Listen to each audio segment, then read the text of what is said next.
लकड़ी की अपनी झोपड़ी में लौटने के बाद अर्जुन अपने निर्धारित कार्य को पूरा करना चाहता था, लेकिन इधर उधर देखने के बाद भी उसकी झाड़ू नहीं मिली, जिससे वह थोड़ा उलझन में पड़ गया। थोड़ी देर प्रतीक्षा करने के बाद अद्वितीय गुरुकुल के एक पसीने से तर शिष्य वहां वापस आया और उसके हाथों में अर्जुन की झाड़ू थी। अर्जुन ने उसे पहचाना।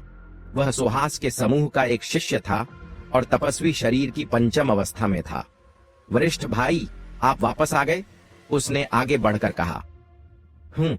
कनिष्ठ भाई, तुम कहां गए थे और मेरी झाड़ू क्यों ले गए थे? अर्जुन ने पूछा। वह मुस्कुराया और बोला, मैं आपकी सहायता के लिए सफाई करने गया था। अब से आपको इन छोटे मोटे कामों की चिंता करने की जरूरत नहीं है। हमारे समूह के शिष्यों में से हर दिन एक शिष्य आएगा और इस कार्य को पूरा करेगा, ताकि आप पूरी तरह से अपनी साधना पर ध्यान केंद्रित कर सकें। यह सही नहीं होगा। अर्जुन ने तुरंत अपने हाथ हिलाए। हालांकि झाड़ू लगाना कोई कठिन काम नहीं था, लेकिन इसमें काफी ऊर्जा खर्च होती थी। अगर उसे अद्वितीय गुरुकुल में टिके रहना था तो उसे कुछ न कुछ कार्य करना ही पड़ता। शिष्य ने कहा, वरिष्ठ भाई, आप यह क्या कह रहे हैं? हमें आपकी सहायता अवश्य करनी चाहिए। पिछली बार यदि आपने चंद्रेश और उसके साथियों को सबक न सिखाया होता तो हमारी नाराजगी कभी दूर नहीं होती। और फिर हमारे पास कई लोग हैं।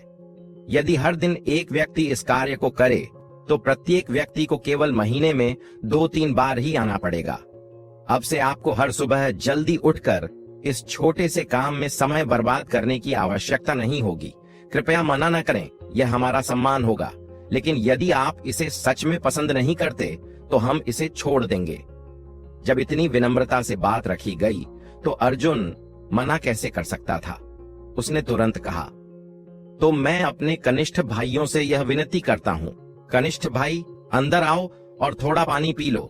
नहीं, युवा स्वामी सुहास ने आदेश दिया है कि सभी को कठोर साधना करनी होगी। यदि कोई अभ्यास में आलस्य करेगा तो उसे भाई नहीं माना जाएगा। मुझे अब जाना होगा। वरिष्ठ भाई, आप भी परिश्रम करें। यह कहकर वह शिष्य झाड़ू नीचे रखकर तेजी से चला गया। उसके जाते हुए अर्जुन की नजरें उसके पीछे टिक गईं। उस दिन सुहास को बचाना एक अच्छा निर्णय था। वह आदमी यदि किसी का साथ देता तो अंत तक देता, लेकिन अगर कोई उसका रास्ता रोकता तो वह 10 गुना प्रतिशोध लेता। अब अर्जुन को झाड़ू लगाने में समय बर्बाद करने की चिंता करने की जरूरत नहीं थी। यह सोचकर उसके चेहरे पर हल्की मुस्कान आ गई। वह प्रसन्न चित्त होकर बाहर निकला और एक तपस्वी शरीर की सप्तम अष्टम अवस्था के शिष्य को लक्ष्य बनाया। उसने हाथ जोड़कर कहा, कनिष्ठ भाई, कृपया मेरा मार्गदर्शन करें। उस शिष्य का चेहरा तुरंत फीका पड़ गया। वरिष्ठ भाई अर्जुन, इतने लोग हैं, आपने मुझे ही क्यों चुना? इन दिनों अर्जुन प्रतिदिन द्वंद्व लड़ रहा था और उसने अपनी पहचान एक योद्धा के रूप में बना ली थी। अब अद्वितीय गुरुकुल के वे सभी शिष्य जो तपस्वी शरीर की प्रारंभिक अवस्था में थे, उसे देखकर डर जाते थे। वह अब वह व्यक्ति नहीं रहा जो हर युद्ध हारता था और मुफ्त में योगदान अंक बांटता था। अब उसने कई लगातार युद्ध जीते थे और हर जीत को बेदाग हासिल किया था। उस कड़वे चेहरे वाले शिष्य को देख अर्जुन हल्का सा मुस्कुराया और बोला, अब घबराओ मत। मैं तो बस कुछ योगदान बिंदु कमाने के इरादे से आया हूं। निश्चिंत रहो, मैं बहुत हल्के हाथों से वार करूंगा और वादा करता हूं कि तुम्हें कोई स्थायी दर्द नहीं होगा। 10 सांसों के भीतर ही वह शिष्य जमीन पर गिर पड़ा और अर्जुन वहां से चल पड़ा। एक ऊंचे पेड़ की चोटी पर प्रिया खड़ी थी, जो अभी अभी हुए इस घटनाक्रम को देख रही थी। उसकी आंखें आधी झुकी थीं और होठों पर हल्की सी मुस्कान थी। उसने उस शिष्य को देखा जो पहले 147 बार हार चुका था, अब धीरे धीरे शक्ति प्राप्त कर रहा था। यह देखकर उसके मन में भी एक अनोखी संतुष्टि की भावना जागृत हुई। हालांकि अर्जुन की इस प्रगति का उससे कोई प्रत्यक्ष संबंध नहीं था, फिर भी वह पिछले 2 वर्षों से उसे देख रही थी और अब उसकी इस यात्रा की साक्षी बन चुकी थी। इसे एक मौन संरक्षक होना भी कहा जा सकता था। अर्जुन की बढ़ती शक्ति को देखकर प्रिया को भी खुशी हो रही थी। कुंडली नाग सरिता के पास अर्जुन एक बार फिर से अपने प्रशिक्षण में व्यस्त था। 3 सूर्य फल के बीज को रोपे हुए 5 दिन हो चुके थे और अब यह वृक्ष 10 फीट लंबा हो चुका था। हर दिन इसमें स्पष्ट बदलाव दिख रहा था। इस समय 3 सूर्य फल वृक्ष हवा में झूम रहा था और इसकी 3 लाल चमकती कलियां पूरी तरह खिल चुकी थीं। अधिक से अधिक कुछ ही दिनों में इनमें फल लग जाएंगे। उस समय अर्जुन जी भरकर इनका आनंद उठा सकेगा। इन दिनों अर्जुन का प्रशिक्षण भी बहुत सफल रहा था। उसके मूलाधार चक्र में एक और सूर्य ऊर्जा बूंद हो चुकी थी और उसकी सत्य सूर्य साधना ने एक और स्तर पार कर लिया था। अब चूंकि झाड़ू लगाने का कार्य अन्य लोगों द्वारा किया जा रहा था, अर्जुन को अपने प्रशिक्षण के लिए अधिक समय मिल रहा था। इसी बीच अर्जुन ने वज्र आश्रम के बारे में कुछ गुप्त जानकारियां एकत्रित करने का भी प्रयास किया था। आखिरकार उसने चंद्रशेखर और नितिन का वध किया था। इस बात की कोई गारंटी नहीं थी कि इससे कोई समस्या नहीं उठेगी, लेकिन अर्जुन को राहत मिली जब वज्र आश्रम की ओर से कोई प्रतिक्रिया नहीं आई। ऐसा प्रतीत हो रहा था कि मोहिनी ने उसे धोखा नहीं दिया। वह लड़की वास्तव में भरोसे के लायक थी, अर्जुन ने मन ही मन सोचा। योगदान कक्ष में प्रवेश अगले माह की 8वीं तारीख आ चुकी थी और अब अर्जुन अपने अर्जित योगदान बिंदुओं की कुल संख्या का मूल्यांकन कर सकता था। पिछले माह की इसी तारीख को अर्जुन को स्वर्ण शरीर प्राप्त हुआ था और उस समय वह केवल शरीर शोधन की 3री अवस्था में था। मात्र 1 महीने में वह 8वीं अवस्था तक पहुंच चुका था। इस गति से प्रशिक्षित होना किसी चमत्कार से कम नहीं था। यहां तक कि वे महान प्रतिभाएं भी जो उच्च श्रेणी की औषधियों की सहायता से अभ्यास करते थे, इस गति से प्रशिक्षित नहीं हो सकते थे। योगदान कक्ष में अर्जुन जब योगदान कक्ष में पहुंचा तो वहां बैठे कोषाध्यक्ष मेहता ने आश्चर्य से अपनी आंखें संकीर्ण कर लीं। उन्होंने अर्जुन को कुछ समय से नहीं देखा था और अब उसकी शक्ति में भारी वृद्धि हो चुकी थी। हालांकि यह आश्चर्य केवल एक पल के लिए ही था, क्योंकि कोषाध्यक्ष मेहता अद्वितीय गुरुकुल के प्रत्येक शिष्य को अपने योगदान कक्ष में देखते रहते थे। इसलिए अर्जुन की यह प्रगति उनके लिए इतनी चौंकाने वाली नहीं थी। कोषाध्यक्ष मेहता, अर्जुन ने विनम्रता से उनका अभिवादन किया। क्या तुम कुछ वस्तुएं बदलने आए हो? वृद्ध मेहता ने उसे ऊपर नीचे देखा। हाँ, इस महीने मेरे पास कुल 59 योगदान बिंदु होने चाहिए, सही है ना? अर्जुन ने आत्मविश्वास से कहा। झाड़ू लगाने से उसे 10 बिंदु मिले थे। प्रत्येक द्वंद्व के 2 बिंदु मिलते थे। 3 दिन वह गुरुकुल से बाहर था, इसलिए उसने कुल 27 द्वंद्व किए थे।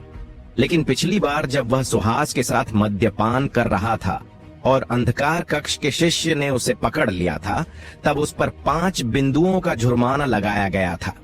इन सभी गणनाओं के अनुसार उसके पास कुल 59 योगदान बिंदु होने चाहिए थे।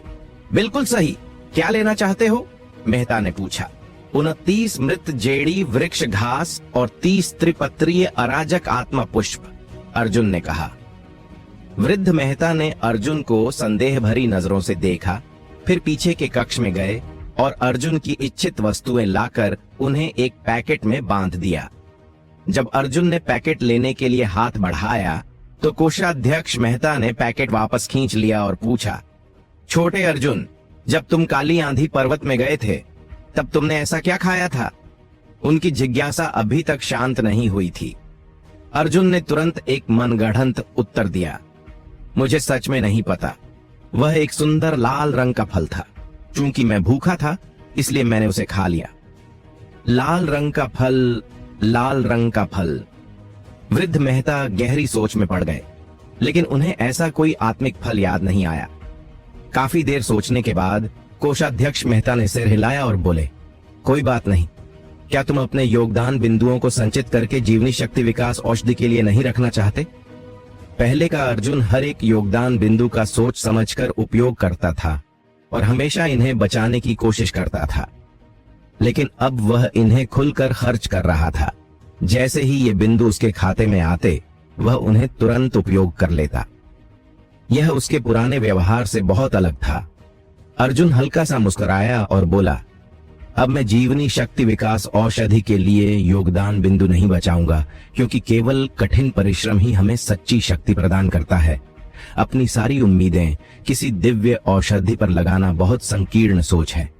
यह सुनकर कोषाध्यक्ष मेहता ने अर्जुन की ओर गहराई से देखा और मुस्कुराते हुए सिर हिलाया। बहुत बढ़िया, यह सोच पाना तुम्हारी परिपक्वता को दर्शाता है। यह इस वृद्ध की अपेक्षाओं से परे है।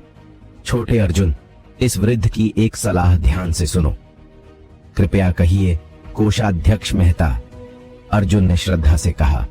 मेहनत करो और अपने सौभाग्य को व्यर्थ मत जाने दो। यह शिष्य आपकी सलाह को स्वीकार करता है। अर्जुन ने गंभीरता से उत्तर दिया। कुंडली नाग सरिता के पास योगदान कक्ष से बाहर निकलने के बाद अर्जुन तेजी से कुंडली नाग सरिता की ओर भागा। अगरबत्ती पात्र को निकालकर उसमें औषधीय जड़ी बूटियां डालते हुए अर्जुन ने अपने अभ्यास की शुरुआत की। एक जानी पहचानी दबाव की भावना वातावरण में व्याप्त हो गई, लेकिन अब अर्जुन की शक्ति इतनी थी कि वह इस दबाव को सहन कर सकता था। कुछ ही क्षणों में अर्जुन बुरी तरह से हांफने लगा। उसका शरीर थकान से चूर हो गया, लेकिन उसने हार नहीं मानी। वह धीरे धीरे अपने घूंसे और लातें मारता रहा। हर एक क्रिया अत्यधिक कठिन लग रही थी। उसकी शक्ति धीरे धीरे कम हो रही थी। मानसिक ऊर्जा समाप्त हो रही थी, लेकिन उसने अपनी सीमा को पार करने की ठान ली। कुछ देर बाद जब उसकी सहन शक्ति पूरी तरह समाप्त हो गई तो वह जमीन पर गिर पड़ा। अपने आप को संभालते हुए वह ध्यान मुद्रा में बैठा और सत्य सूर्य साधना को सक्रिय किया, जिससे उसकी ऊर्जा और मानसिक शक्ति फिर से बहाल होने लगी। पहले उसे लगता था कि अगरबत्ती पात्र विश्व ऊर्जा के विकास में कोई भूमिका नहीं निभाता, लेकिन अब उसे अपनी गलती का एहसास हुआ।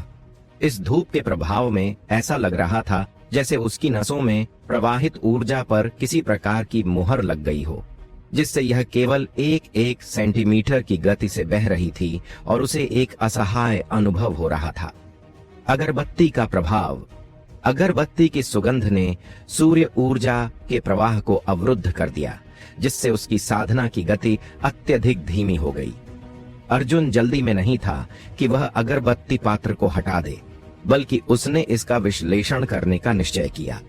उसे यह महसूस हुआ कि यह अगरबत्ती पात्र केवल शरीर शोधन चरण टेम्पर्ड बॉडी स्टेज में शरीर के विकास में सहायक नहीं था, बल्कि यह एक अद्भुत वस्तु थी जिसे समझने में समय देना व्यर्थ नहीं होगा।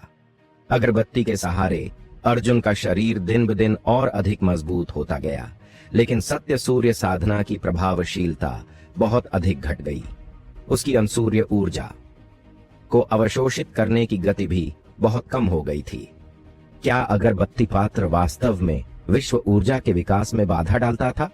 2-3 दिन प्रयोग करने के बाद अर्जुन को ऐसा लगा जैसे उसकी ऊर्जा समाप्त हो रही हो। अगर यह सच था तो अगरबत्ती पात्र का मूल्य अत्यधिक कम हो जाता। अर्जुन को मजबूरन अगरबत्ती पात्र को काले ग्रंथ में वापस बुलाना पड़ा ताकि उसकी विश्व ऊर्जा पर इसका और अधिक प्रभाव न पड़े। हालांकि इससे उसकी पुनर्प्राप्ति की गति भी धीमी हो गई। थकान से चूर होकर अर्जुन ने अगरबत्ती पात्र को वापस बुलाया और सत्य सूर्य साधना को पुनः सक्रिय किया। तभी उसे अपने शरीर में कुछ अजीब महसूस हुआ। अचानक अर्जुन के होंठों पर हल्की मुस्कान आ गई। उसकी विश्व ऊर्जा अब पहले से 2 गुनी तेजी से प्रवाहित हो रही थी। इसका मतलब था कि जितनी तेजी से उसकी विश्व ऊर्जा प्रवाहित होगी, उतनी ही तेजी से वह सूर्य ऊर्जा को अवशोषित कर सकेगा, और अगर किसी युद्ध की स्थिति में यह हुआ तो उसकी मारक क्षमता भी बहुत अधिक बढ़ जाएगी। तो यह रहस्य था। अगरबत्ती पात्र का प्रभाव उसकी विश्व ऊर्जा के प्रवाह को रोकना नहीं था, बल्कि इसे और अधिक विकसित करना था। यह उसी तरह था जैसे कोई व्यक्ति 3000 किलो का पत्थर उठाने की आदत डाल ले और फिर अचानक उसे केवल 300 किलो का पत्थर उठाने को दिया जाए तो उसकी गति स्वाभाविक रूप से तेज हो जाएगी। इस बिंदु को समझते ही अर्जुन जोर से हंस पड़ा। संक्षेप में, अगरबत्ती पात्र ने अल्पकालिक रूप से उसकी साधना को धीमा किया, लेकिन दीर्घकालिक रूप से यह अत्यधिक लाभदायक सिद्ध हुआ। सच में यह एक लाभदायक निवेश था। 10 दिनों के बाद 3 सूर्य फल का बीज अंततः पक चुका था और उसकी शाखाओं पर गहरे लाल रंग के चमकते हुए फल लटक रहे थे, मानो किसी को उन्हें खाने के लिए ललचा रहे हों। इन फलों से अर्जुन को गहरी सूर्य ऊर्जा का एहसास हुआ। सिर्फ 10 दिनों में ये पृथ्वी श्रेणी निम्न स्तर के आध्यात्मिक फल पूरी तरह से पक चुके थे। यह सब उस सूर्य ऊर्जा बूंद की तीव्र शक्ति के कारण था। सावधानी पूर्वक अर्जुन ने एक 3 सूर्य फल को तोड़ा और अपने हाथों में पकड़कर कुछ देर तक उसे देखता रहा, खुशी से भर उठा। परंतु इस फल का असली लाभ केवल उसे खाने पर ही मिल सकता था। अर्जुन ने बिना समय गंवाए पद्मासन में बैठकर फल को सीधे मुंह में डाल लिया। जैसे ही उसने इसे चबाया, मीठे और सुगंधित स्वाद ने उसकी जीभ से होते हुए पूरे मुंह में एक मोहक सुगंध फैला दी। जैसे ही यह आध्यात्मिक फल उसके पेट में पहुंचा, सत्य सूर्य साधना स्वयं ही सक्रिय हो गई। उसके पेट में एक गर्मी की लहर उठी, लेकिन अर्जुन के लिए जो इस साधना को कर रहा था, यह तापमान बेहद सुखद था। यह उसे एक अद्वितीय विश्राम और संतोष का अनुभव करा रहा था। विश्व ऊर्जा उसके मेरिडियनों में तेजी से फैलने लगी। कुछ ही क्षणों में उसके अंदर एक और सूर्य ऊर्जा बूंद संकुचित हो गई। कुछ देर बाद एक और हल्की आवाज आई और इस पृथ्वी श्रेणी निम्न स्तर के आध्यात्मिक फल की ऊर्जा पूरी तरह समाप्त हो गई।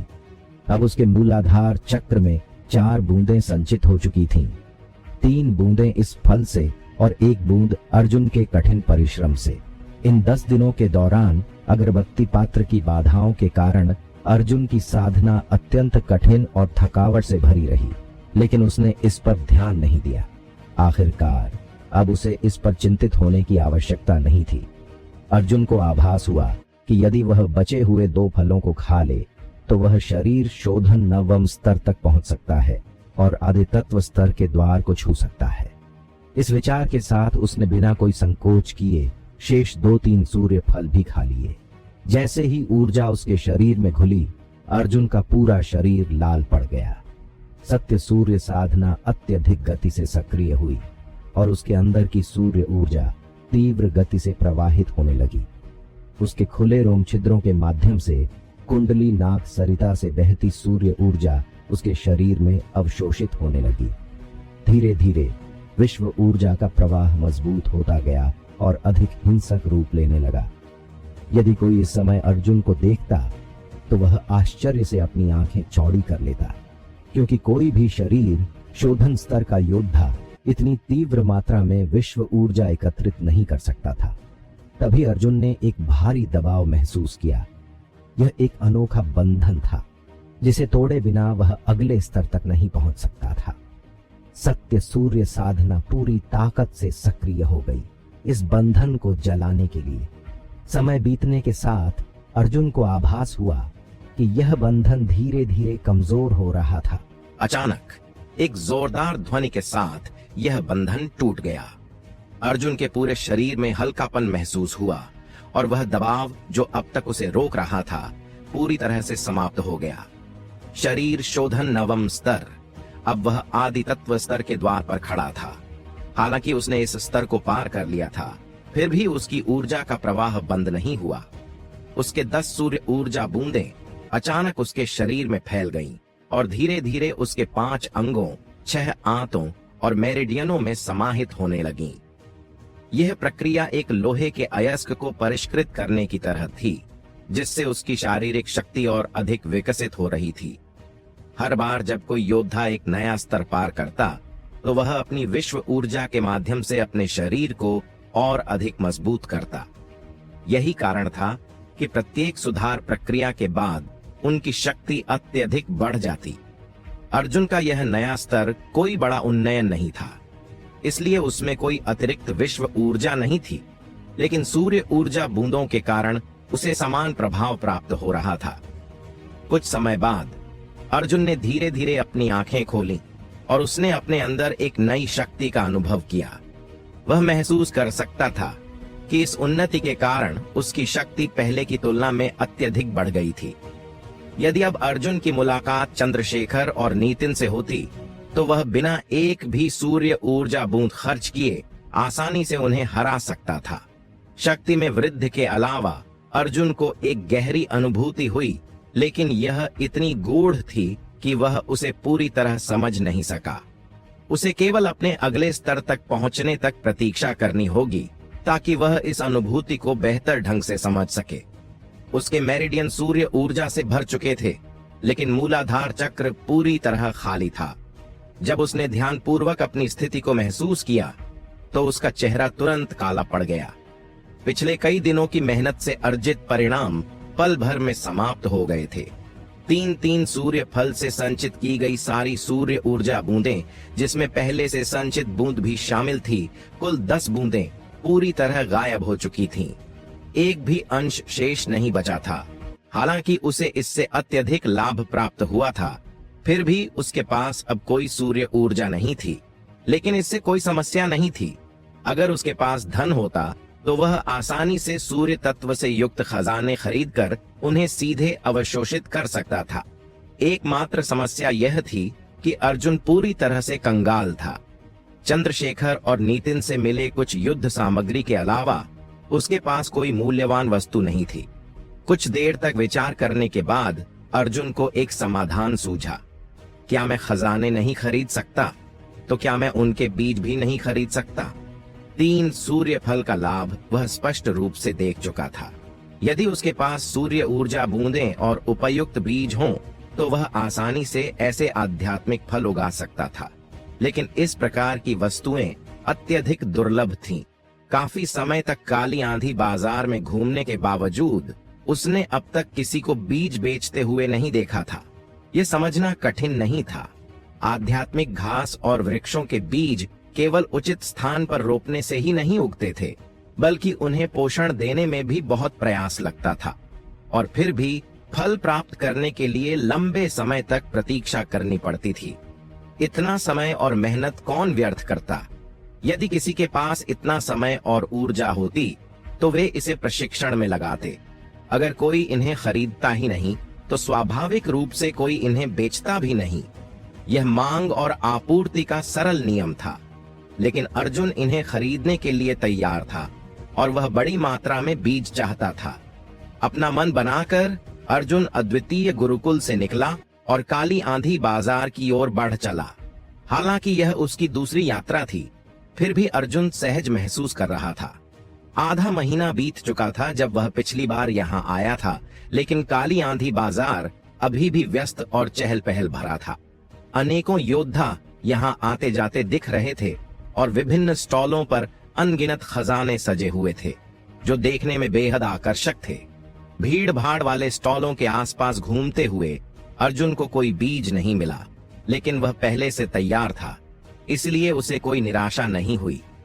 अपनी याददाश्त के अनुसार वह रक्त संघ के उस शिष्य के स्टॉल की ओर बढ़ा जो पिछली बार चीजें बेच रहा था।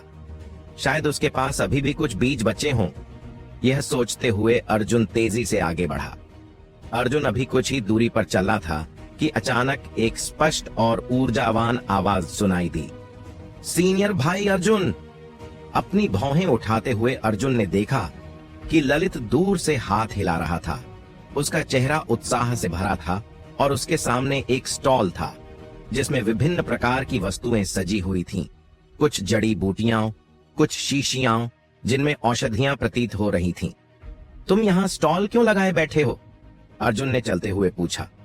उसे याद था कि पिछली बार ललित ने बताया था कि सुहास ने सभी को पूरी शक्ति से प्रशिक्षण करने का आदेश दिया था।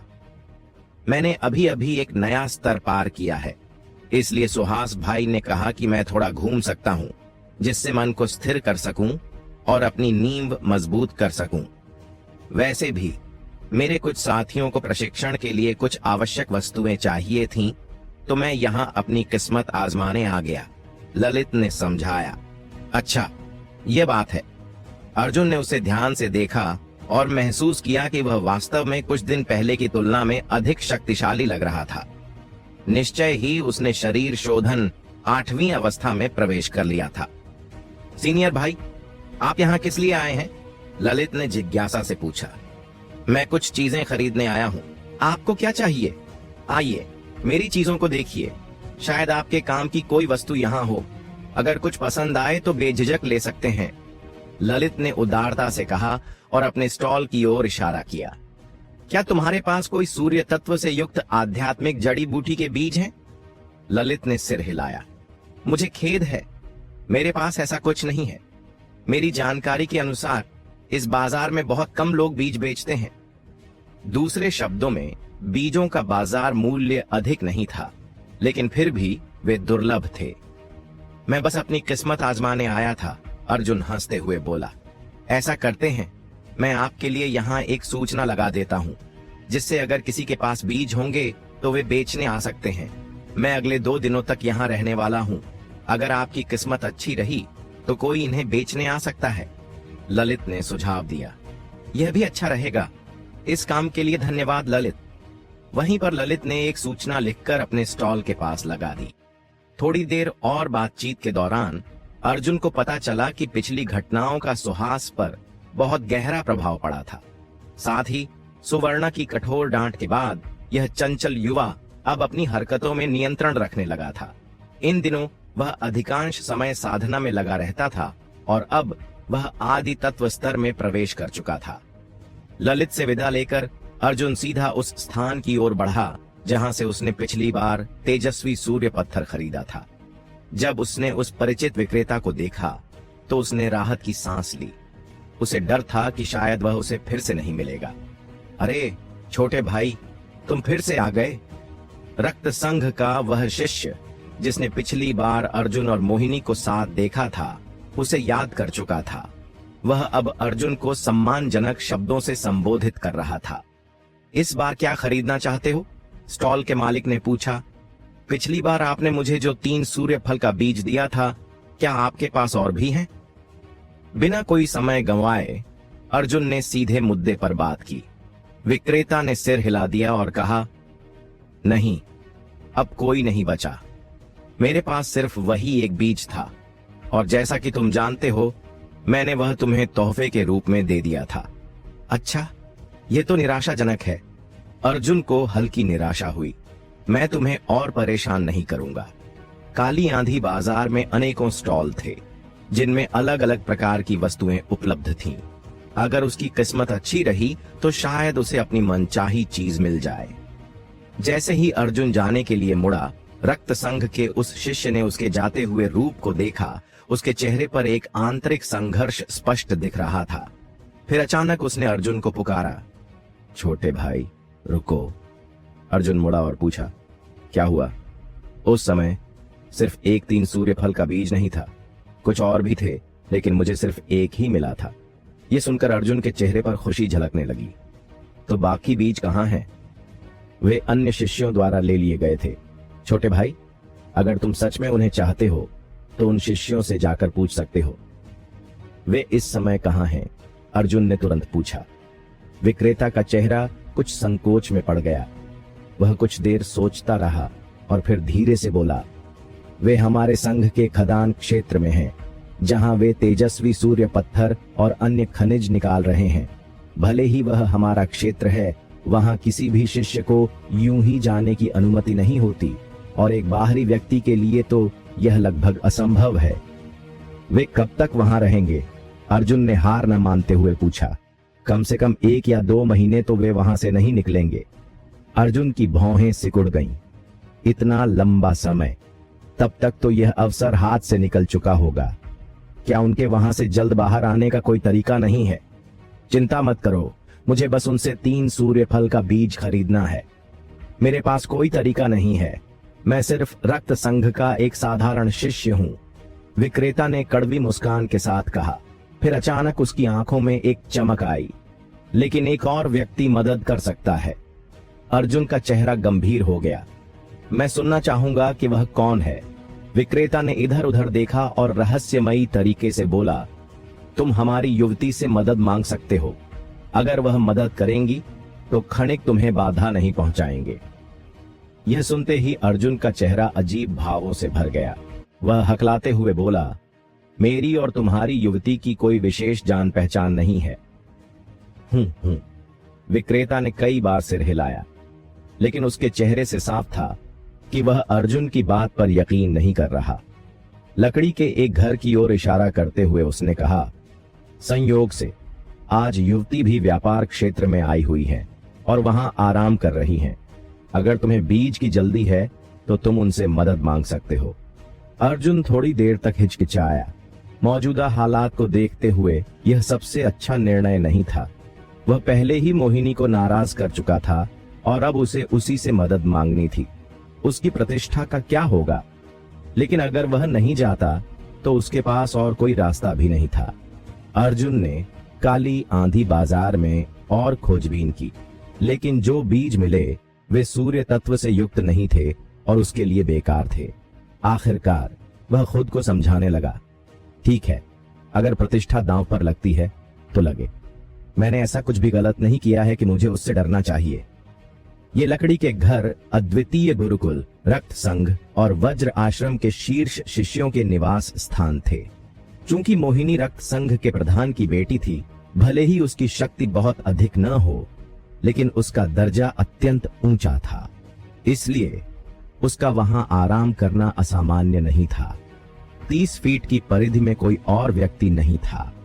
इन लकड़ी के घरों के निवासी अत्यंत प्रतिष्ठित थे, इसलिए कोई भी उनके निवास के पास स्टॉल नहीं लगाता था। उस घर के दरवाजे के सामने खड़ा होकर अर्जुन सोचने लगा कि अंदर जाकर कैसे बात शुरू करे। तभी अंदर से एक कोमल आवाज आई, कौन है बाहर? आवाज मोहिनी की लग रही थी, लेकिन उसमें कुछ अजीब सा था। अब जब वह यहां तक आ ही चुका था तो अर्जुन पीछे नहीं हट सकता था। उसने स्पष्ट स्वर में कहा, मोहिनी जी, मैं अर्जुन हूं, कृपया बाहर आकर मुझसे मिलें। अंदर का दृश्य अर्जुन की अपेक्षाओं से अलग था। वहां 2 लड़कियां बैठी हुई थीं, जो लगभग एक जैसी दिखती थीं, यहां तक कि उनकी काया भी समान थी। पहली नजर में ऐसा लगा जैसे कोई दर्पण में अपनी छवि देख रहा हो, एक असली और दूसरी उसकी परछाई। अर्जुन की आवाज सुनकर उनमें से एक लड़की की आंखों में आश्चर्य और झटका देखा। उसने दूसरी लड़की की ओर मुड़कर कहा, छोटी बहन, क्या यह वही अर्जुन है जिसके बारे में तुम बात कर रही थीं? जिससे सवाल पूछा गया था वह मोहिनी थी। उसने सिर हिलाया और कहा, हाँ, लेकिन वह मुझे क्यों खोज रहा है? उसने सोचा था कि जिस दिन वे अलग हुए थे उसी दिन से उनके रास्ते हमेशा के लिए अलग हो जाएंगे। दूसरी लड़की ठंडी हंसी हंसी, लगता है वह उन लोगों में से नहीं है जो सौंदर्य से प्रभावित नहीं होते। कुछ पुरुष अपने आप को बहुत सज्जन और धार्मिक दिखाते हैं, लेकिन असल में वे ही लड़कियों को बहकाने में माहिर होते हैं। पहले वे तुम्हारे दिल और दिमाग पर कब्जा कर लेते हैं, फिर तुम्हें अपने वश में कर लेते हैं। मोहिनी का चेहरा लाल हो गया। क्रोधित होकर वह बोली, दीदी, वह वैसे नहीं है जैसा तुम सोच रही हो। सुंदरी ने मुस्कुराकर कहा, अगर ऐसा नहीं है तो वह इतने समय बाद तुम्हें ढूंढने क्यों आया है? उसे जरूर पता चल गया होगा कि तुम उसके बारे में दिन रात सोचती हो और अब वह तुम्हें लुभाने आया है। मोहिनी नाखुश होकर बोली, दीदी, तुम हमेशा लोगों को नकारात्मक दृष्टि से देखती हो। अगर अर्जुन सच में वैसा ही व्यक्ति होता जैसा उसकी दीदी कह रही थी, तो झील किनारे उस दिन मोहिनी अपनी इज्जत खो चुकी होती। ऐसा प्रलोभन कोई पुरुष नकार नहीं सकता था, लेकिन अर्जुन उसे ढूंढने क्यों आया था? हालांकि मोहिनी को अपनी बड़ी बहन की बातों पर विश्वास नहीं था, फिर भी उसके मन में संदेह उत्पन्न हो गया था। उसकी अभिव्यक्ति देखकर सुंदरी ने लंबी सांस लेते हुए कहा, यदि तुम हठपूर्वक अपनी गलत सोच पर अड़ी रहोगी तो अंततः यह तुम्हारे लिए विनाशकारी साबित होगा। मोहिनी को यह सुनकर झुंझलाहट हुई। दीदी, मैं अब तुमसे इस विषय पर कोई चर्चा नहीं करूंगी। वह मुझसे मिलने आया है, इसका मतलब जरूर कोई महत्वपूर्ण बात होगी। मैं जाकर पूछती हूं। जैसे ही वह उठने लगी, सुंदरी ने उसे पकड़ लिया। उसकी आंखों में एक शरारती चमक आई और वह हल्के से हंसी। छोटी बहन, क्यों न हम एक शर्त लगाए? कैसी शर्त? मोहिनी ने संदेहपूर्वक पूछा। हम यह शर्त लगाएंगे कि वह पाखंडी है या नहीं। अगर वह सच में वैसा है जैसा तुम कहती हो, तो उसे अपनी भावनाओं पर पूरा नियंत्रण रखना चाहिए। लेकिन अगर वह नहीं है, तो अपनी निर्दयी बड़ी बहन को दोष मत देना। सुंदरी ने ठंडी मुस्कान के साथ कहा और उसकी आंखों में एक रहस्यमयी चमक आ गई। पिछले कुछ वर्षों में मोहिनी की स्वतंत्रता के बावजूद उसकी पवित्रता बनी रही थी, और इसका एकमात्र कारण उसकी बड़ी बहन थी। जिन लोगों ने कभी मोहिनी को जबरन अपनी इच्छाओं के अधीन करने की कोशिश की थी, वे सभी असामान्य परिस्थितियों में मारे गए थे। अपनी बहन की योजनाओं और तरीकों के बारे में मोहिनी से अधिक कोई नहीं जानता था। जब उसने सुंदरी की आंखों में वही पुरानी चमक देखी तो उसे एहसास हुआ कि उसकी बहन कुछ बड़ा सोच रही है। दीदी, तुम क्या करने वाली हो? मोहिनी ने घबरा कर पूछा। तुम बस बैठकर ध्यान से देखो, सुंदरी ने हल्की मुस्कान के साथ कहा। अपने सफेद हाथों की एक लहर से उसने एक चमकदार धुआं छोड़ दिया जो मोहिनी को चारों ओर से ढकने लगा। देखते ही देखते मोहिनी की आकृति धीरे धीरे धुंधली होती गई और वह पूरी तरह अदृश्य हो गई। दीदी, कोई गलत हरकत मत करना। मोहिनी ने पूरा जोर लगाया, लेकिन धुएं ने उसकी आवाज को बाहर जाने से रोक दिया। वास्तव में जब तक सुंदरी की यह कला सक्रिय थी, मोहिनी 10 कदम से ज्यादा आगे नहीं बढ़ सकती थी। वह केवल देख सकती थी, प्रतीक्षा कर सकती थी और अनुमान लगा सकती थी कि उसकी बहन अब क्या करने वाली थी। बाहर अर्जुन लंबे समय से इंतजार कर रहा था, लेकिन अभी तक मोहिनी बाहर नहीं आई थी। वह केवल एक लंबी सांस लेकर रह गया। शायद उस दिन उसने उसे वास्तव में नाराज कर दिया था, और अगर ऐसा था तो उसकी नाराजगी जायज थी। अगर किसी अन्य लड़की के बारे में वैसी बातें कही जाती तो वे भी चुप नहीं बैठती। चलो कोई बात नहीं। अर्जुन को पहले ही ज्यादा उम्मीद नहीं थी कि मोहिनी उसकी मदद करेगी। वह केवल एक प्रयास करने आया था। अब जब उसने देख लिया कि मोहिनी उससे बात नहीं करना चाहती, तो वह उसे मजबूर भी नहीं कर सकता था। जैसे ही वह लौटने के लिए मुड़ा, तभी भीतर से एक मधुर आवाज आई, क्यों ना अंदर आकर बात करो। अर्जुन कुछ पल के लिए चकित रह गया। फिर हल्की बड़बड़ाहट के बाद उसने दरवाजा खोला और भीतर चला गया। अंदर प्रवेश करते ही उसने दरवाजा बंद किया और बाहरी दुनिया की सारी हलचल अचानक शांत हो गई। अर्जुन ने चारों ओर देखा। यह कमरा लगभग वैसा ही था जैसा सुवर्णा का था, लेकिन निश्चित रूप से अधिक सुसज्जित और आरामदायक। सुवर्णा का कमरा पूरी तरह से खाली और ठंडा था, जैसे उसकी बर्फीली प्रकृति। लेकिन यह जगह एकदम अलग थी। कमरे में एक मेज, 2 कुर्सियां और एक नरम बिस्तर था। बिस्तर के ऊपर हल्के गुलाबी रंग के पतले पर्दे थे जो झींगुर के पंखों जितने हल्के लग रहे थे। तकिया छोटा और मुलायम था और पूरे कमरे में एक मोहक सुगंध फैली हुई थी। यह स्थान सुवर्णा के निवास से एक पूर्णतः भिन्न संसार था। मेज के पास बैठी एक लड़की अर्जुन की ओर देख रही थी। उसका चेहरा मुस्कुराहट से भरा था। उसकी आंखें चमक रही थीं, जैसे उनमें कोई रहस्य छुपा हो। हल्की गुलाबी आभा उसके चेहरे पर चमक रही थी, जिससे वह बेहद आकर्षक लग रही थी। उसकी दोनों बाहें उजागर थीं, जिनकी त्वचा स्निग्ध और दूध जैसी सफेद थी। उसने लकड़ी की सैंडल पहनी हुई थी, जिससे उसके कोमल पैरों की सुंदरता और अधिक निखर रही थी। उसने अपने नाखूनों पर कुछ लगाया हुआ था, जिससे वे हल्के बैंगनी रंग के हो गए थे। यह उसे एक जंगली सुंदरता का रूप दे रहा था। यह देखकर अर्जुन का दिल एक पल के लिए तेज धड़कने लगा। आज मोहिनी पहले से कहीं अधिक सुंदर क्यों लग रही थी? कुछ ही दिनों पहले जब वह उससे मिला था, तब वह इतनी आकर्षक और मोहक नहीं थी, लेकिन उसकी मुस्कान देखकर अर्जुन को कुछ अजीब महसूस हुआ। उसे लगा कि वह उसका मजाक उड़ा रही है। उस समय सुंदरी एक फैला हुआ पंखा पकड़े हुए थी और खुद को हवा कर रही थी। उसकी गति इतनी मंथर और प्रभावी थी कि वह एक शाही कुलीन लड़कियों जैसी प्रतीत हो रही थी। उस पंखे पर कढ़ाई की गई थी, जिसमें एक दरबारी नृत्यांगना चित्रित थी। वह लड़की पूर्ण रूप से विकसित और एक मोहक मुद्रा में थी। अगर उसके कपड़े थोड़े और कम होते तो यह चित्र निश्चित ही बहुत अधिक उत्तेजक हो जाता।